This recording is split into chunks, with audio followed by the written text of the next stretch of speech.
one of the clearest places to see a difference in epigenetics is in twins, and this is where it can occur the most clearly.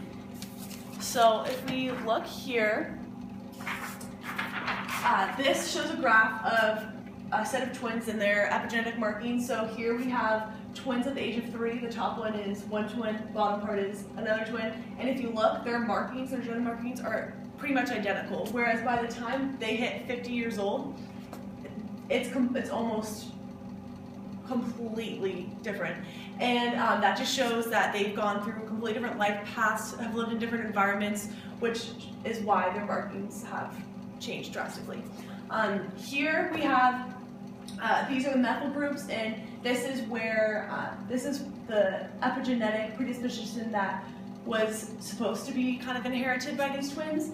And this marking here, that middle red one, is a marking that was supposed to hide schizophrenia, which is why this twin had the marking, which means that that protein was suppressed, whereas this twin was actually affected by it since methylation, there was an error in methylation and they did not get that protein hidden.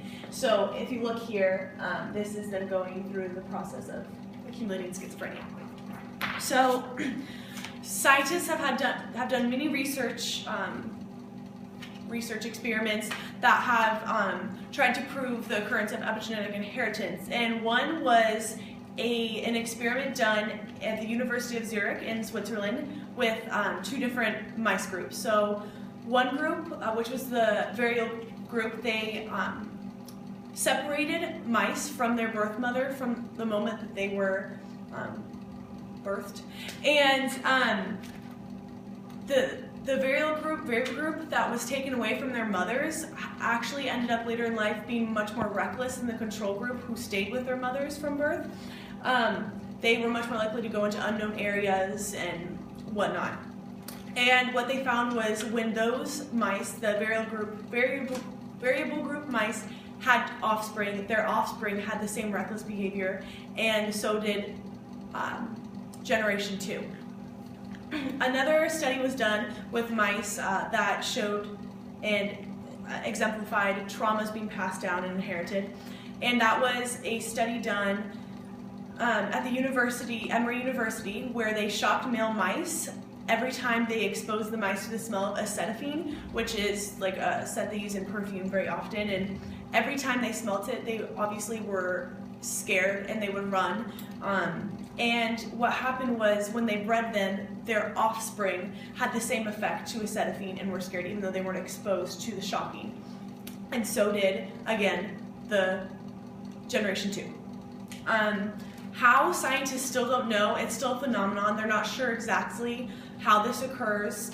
They think it might have to do with the sperm and something happening and affecting the sperm, but that's another part of epigenetic inheritance that they're unsure of.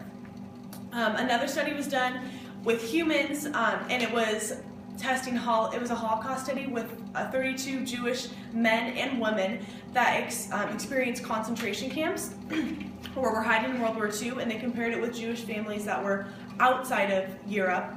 And they compared their genes and found that the survivors and the survivors of the offspring found they had epigenetic markers on stress regulation genes, which, as we have just discussed, the epigenetic markers thus hid or turned off the stress regulation. And that same correlation was not found in the control groups. Now, with all of this excitement that has gone on and surrounded epigenetic inheritance, there were also scientists that are very skeptical of the concept. And that's for many reasons. One is that human structure is not the same as mice and other animals, and since many of the studies have been done on mice, there's really no way to say that humans would be the same.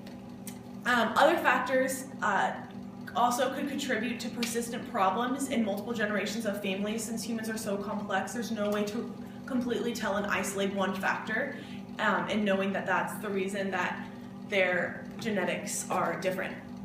And lastly, we must see epigenetic change in the 4th generation in many cases, rather than just the 2nd and 3rd, because in the case of the World Trade Center study, Pregnant women that were in the World Trade Center during 9/11 were tested. Their offspring were tested later and found the same genetic markings similar to the Holocaust survivors. And but however, they could have been directly affected, and it could have had nothing to do with epigenetic inheritance.